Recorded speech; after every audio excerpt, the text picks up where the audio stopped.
Hey, what's going on? If you want to get a complete system that makes melting fat easy and is 100% automated, then I want you to go to the link that's on the bottom of your page right now. YouTube doesn't let me make that link clickable, so you're actually gonna have to type it into your browser, or I also put the copy of the link in the description, so you can click on that or type it into your browser. All right. For now, enjoy the video, and after you're done with this video, make sure to go to that link to get a complete fat melting system. So today I got a really cool concept for you, and it's really going to be able to help you stick to whatever goal that you set for yourself, right? So if you're following the system, you should have a very specific concrete goal. If not, we'll help you specify it and make it even more concrete on this section. But the concept we want to share with you today is something I call sticky thinking. And what sticky thinking is, it's going to allow you to make whatever goal you decided on, whatever specific outcome you decided on, to actually stick to it. And as you see over here in the monitor, I have a weird, line looking thing. And what this represents is the stages of when you're implementing and when you're actually following through on a new habit, right? So the little, loop right here in the beginning is when you first set the goal. It's really easy. It's kind of like a downward slide type of thing where it's really easy to follow through on it. Like, you're really excited, you're really pumped up about it. You go to the gym, maybe you got new gear for the gym, whatever it is. This happens to everybody. The first couple of days are really fun and really easy, right? And then around here, which is this around day 3 to day 5, you start hitting that resistance, right? Maybe your muscles are sore, maybe it's not fun anymore, maybe it's, you start hitting that first side of resistance that's really gonna make it so it's not as much fun as it was in the beginning. You kind of maybe stop focusing on why you're doing it all for, and you start focusing on all the problems or how challenging it is. And as you go up and up, the resistance gets heavier and heavier, and the resistance to go back to your old habits gets stronger and stronger the more you climb this ladder. So maybe this is something like day 18 here, day 20, and then you'll hit a tipping point. We talked about in other videos where you hit that tipping point where things start to become automatic, and then it stops. You literally go downhill, and it becomes ingrained in you. You become conditioned, and it just becomes who you are. And now it starts requiring less and less willpower to take that same action, whether it's do the 12-hour rule, do your morning walk on an empty stomach, whatever specific action step you want to condition and make automatic. This is the steps that you're going to go through. And having this graph and just knowing that, okay, around day 3 I'm going to hit some resistance, and expecting it really helps you to objectify the problem and be able to overcome it. So the concept of today is sticky thinking is really going to use external motivation to overcome this area right here. When you start having that super resistance, you're climbing more and more and you're doing the same action steps, this concept is really going to help you to shatter that and follow through and push through that so you can get all the benefits, which are right here. Most people, they quit somewhere along here, and then they have to start over. You continually have to start over. So it's better to just get it over with, do it once, and get that habit ingrained in you so you don't have to keep going through the hardest part over and over. So the first step at sticky thinking is getting a very specific and concrete goal. So Jason, why don't you tell me a common goal that you hear someone that you're coaching tell you?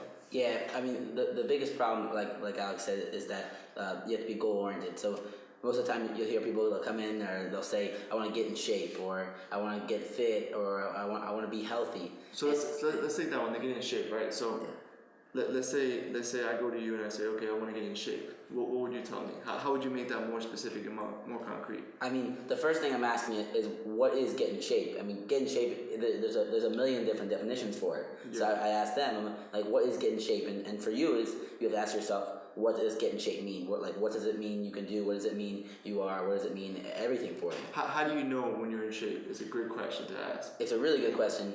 And getting in shape can mean it's relative to the person. So for you, you have to decide what does get in shape mean. So if going from a size 38 to a size 32 waist is getting in shape, that's getting in shape for you. Or is it being able to run a mile in under 8 minutes? Or is it being able to do this activity quickly? Or is it a combination of all those? So you have to put in you have to write down or know the definition to what is getting in shape, or what does it mean for you to be in shape. Yeah, so if we want to be in shape, one of the best things to do is to set a very concrete number for that. So by concrete, I mean something that's abstract is not verifiable. Something that's concrete is either going to be a number or an event, right? Exactly. So maybe an event is, you want to go to the beach and take your shirt off and feel good, and it's an event. It's something that you can verify. It's like, okay, on July 1st, I'm going to take my shirt off, go to the beach, and I'm going to have a six-pack. Or on this day, on July 1st, I'm going to step on the scale and it's going to say 190 pounds.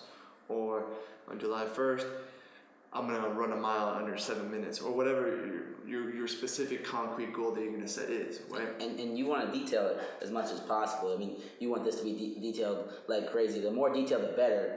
Just like I was just saying, the more numbers and everything. That means you know exactly what you want, and that's what we want for you to have it in your head and be goal oriented. Know exactly what you want, what it means for you to be in shape.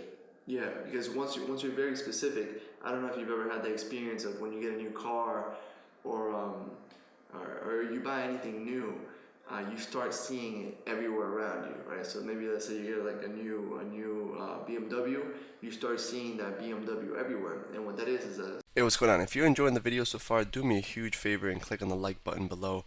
You'll get your good deed for the day out of the way. It helps me out a lot. Also, go ahead and subscribe and leave a comment. Something as simple as good video or I enjoyed the video. It really helps me out with YouTube. Alright, here's the rest of the video. It's a part of your brain called the reticular activation system that gets triggered, and it starts seeing all the BMWs. So the same thing's going to happen when you're very specific and you're very clear on your vision, what you want, you're very concrete on your goal. You start seeing and spotting all these opportunities everywhere to get you significantly closer to that goal.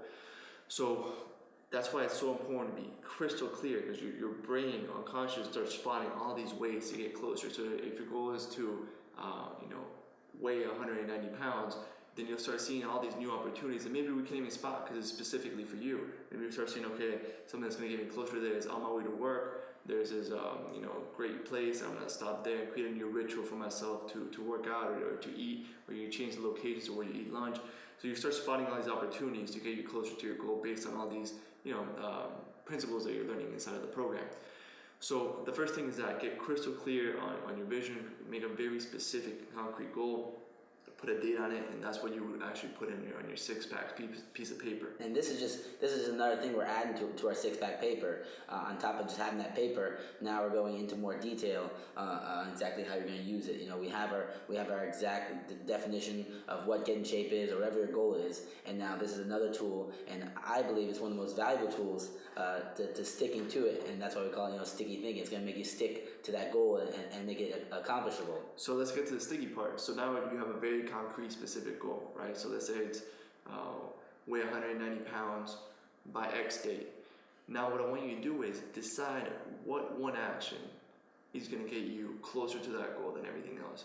We talked about the 80-20 rule earlier as well, where they're saying that few actions give you the biggest yield. One of the 80-20 principles we gave you is the morning walk. Another one is doing the craving crusher. 12-hour rule. The 12-hour rule. There's so many of them. Really, all the principles we've given you have been big leverage techniques. And this is a huge part of the sticky thinking. It's not focusing on the result, but it's focusing on the action steps that are going to get you the result. And we're just focusing on the biggest one, the 80-20 rule, that's going to get you that result. Always focusing on the result and not focusing on the steps you don't know what to do. So right now you're getting exactly in your head, you know exactly what you have to do, and when you do it, it's just a matter of time until the result comes. Exactly. So we're going to focus on the highest leverage action step, and we're going to make it sticky, right? So let's say you decide on the action step that you want to make sticky is going on that morning walk every morning, right? So every morning when you wake up, you're going to go on a small walk with an empty stomach. So now how do we make it sticky so we can overcome and really not get caught up in this resistance that's going to come inevitably when you're installing any kind of new routine? So maybe like in the beginning, you're going to go ahead and feel great the first couple of days, but on day 4, maybe you'll hear your mind saying something like, oh, if I miss one day, it won't matter, or oh, it's not so important to do it. It's not going to make a difference. I'll just start tomorrow again. What we want to do is create it so, yeah, it might not be a big deal, but if I don't do it, I'm going to owe my friend $100, right? So that's kind of an example of making it sticky. We're going to use external motivation to make it inevitable for you to make it through this resistance part so you can get to all the benefits of once it actually becomes a habit down here. So my two favorite examples for making something sticky in terms of using external motivation to take that action of taking the walk in the morning. Number one is using money as leverage. So I'll say, Jason, if I don't send you a picture of me in the gym on Monday, Wednesday, and Friday, I'm gonna give you $100, right? Or I might say, hey Jason. And I want you to notice something as well too, that Alex is saying, you want to make it as hard to cheat as possible. Because I know a lot of times, I'm not saying you're a cheater, but sometimes, we get in our habits, we don't want to walk in the morning, so we say, oh, I'm not going to walk, and I'll tell Alex that I walked. So Alex has said, he has to send a picture of him in the gym. And you can get into more depth than that as well. You can say, I'm going to send you a picture of me walking with today's newspaper or something of that nature. So now it's getting harder and harder and harder to cheat. And the more you can do that, the harder it's going to be for you to cheat. It's going to make it impossible for you to cheat. So you're going to have to do it, and it's going to be sticky. Yeah, so something that's verifiable is very important. Another one that I actually did with Jason for several months is I went on Google Docs, and Google Docs has a shared spreadsheet that you can, he can look at it from anywhere he has an internet connection. So I shared a spreadsheet with him, and I would just write in what I ate and when I ate it every day. And just a simple act of keeping that spreadsheet current. Because before I used sticky thinking, I would literally create the spreadsheet, be like, okay, I'm gonna update you every day on what I ate, what time. And on day 4, I'd get caught up or have a really busy day or something would happen. I'd get a flat tire, whatever it might be, whatever, urgent demand came up that day, and I would stop doing it. And then I'd follow up the habit. It was only when I said, Jason, any day that I don't update that spreadsheet, I'm gonna give you $100. Or it could be I'm gonna do 100 push-ups, or it could be anything, or you can post this embarrassing picture of me up on Facebook, and tag all my friends on it. So whatever is gonna take you, whatever external motivation you need to do that specific action step, that high leverage action step every day, so you can get past this, this resistance phase, is what you must do. So start off with something that you can succeed at, and then you can build from there. Every 30 days, you want to do one new sticky thinking concept. So maybe this first 30 days, you're going to do the morning walk. After that, then maybe you can do specific workouts or specific, maybe the spreadsheet that you're going to do that really makes you conscious of everything you're eating and makes you more aware, so that you know that you're going to have to plug it in that spreadsheet, and you know that your accountability partner is going to look at it. So maybe you won't eat it just because you don't want to put that on the spreadsheet and feel stupid being like, oh, I had all this fast food and I had 8 chocolate bars or whatever. And I highly recommend the spreadsheet. That's just one of the things for the process to get to that goal. And just like Alex said, it includes so many different things in there. Like, you're not saying that you're not gonna eat candy, you're not gonna eat this, you're not gonna eat that. All you're doing is making a spreadsheet and docking down the times that you're gonna eat. So you're focusing on your 3 meals, 3 snacks. And on top of that, just like I said, you're not gonna run right. I ate this and this and this, like candy bar and half a piece of cake and stuff like that. When your friend's looking at it, he knows that you're trying to lose this weight and get in shape. He's gonna see you next time. He's gonna make fun of you. That being said, if you don't accomplish your day's task or your week's task, however you have it set up, I prefer it to be daily. The punishment needs to be bad enough that you really don't like it. It can't be like $5. If $5 is nothing to you, it can't. It has to be something that would really sort of hurt you. So me and Alex, we do $100 and $200 and $3 bets. $300 bets. We don't like. I don't like handing over Alex $300 cash. It sucks. And on top of that, I also like the check thing as well. Check's really good.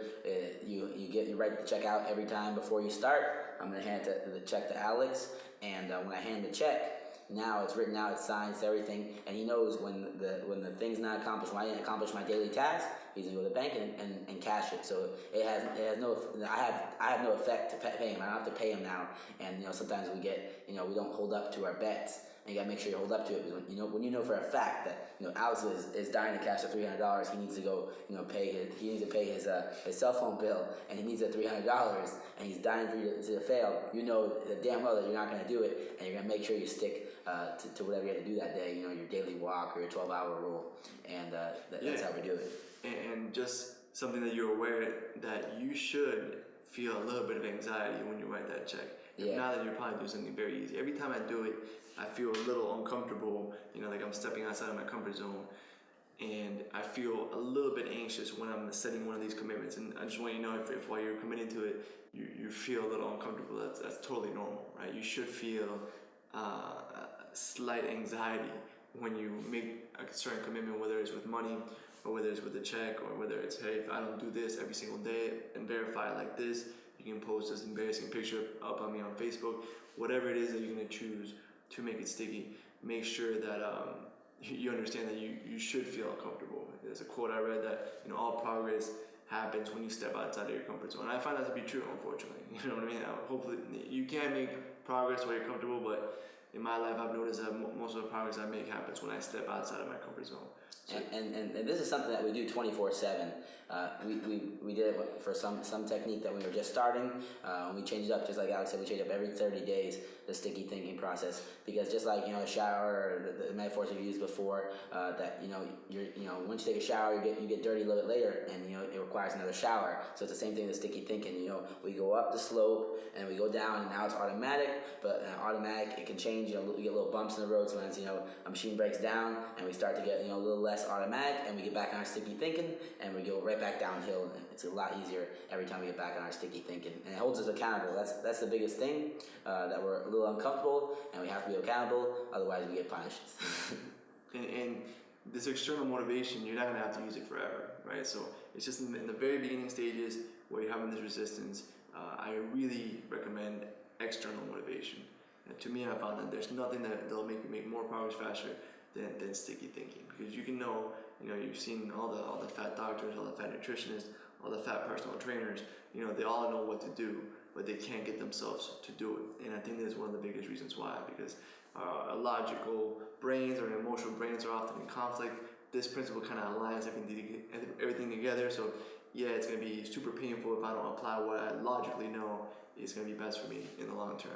So it's a simple concept. We're going to have a PDF downloadable worksheet below with the exact steps to do, so you go ahead and implement sticky thinking. There's also a cool resource on there called stick.com, spelled with 2 K's, so stickk.com. We'll link to that in the worksheet as well. If you don't have an accountability partner, you can actually do it online, and it's a pretty cool way to set up a goal, set stakes, and it's all done automatically online. So that's something cool that you can do as well if you don't have someone that you trust with a check or whatever. There's no excuse for not doing one new sticky thinking for a new habit that you want to integrate, a new behavioral habit, a new high leverage habit every 30 days. So literally you wake up a year from now and you're going to have 12 new habits, and your life's going to be completely different. All the habits are going to have a compounding exponential effect on each other, and you're just going to wake up a year from now with a totally different life, and it's going to be all automatic. You went to the hardest part once, you don't keep going up and down over and over and having to start the hardest part over and over again. You literally do it once, get it over with, get it ingrained in your nervous system, upgrade your self-image and create that lifelong transformation, get that automatic six-pack, and live that way. Real quick, one more thing before you go. I want to make sure you know that there is no correlation between how hard you work and how much fat you melt or how much muscle you build. All right? There's enough science, enough data out there that there's absolutely no correlation between hard work and results. All right? There's a difference between movement and achievement. All right? If you want to learn my best tips, what I call the 5% hacks that allow you to get maximum results, maximum fat loss, maximum lean muscle gain, I want you to go to the link that's on the bottom of this page, or you can click on the link in the description.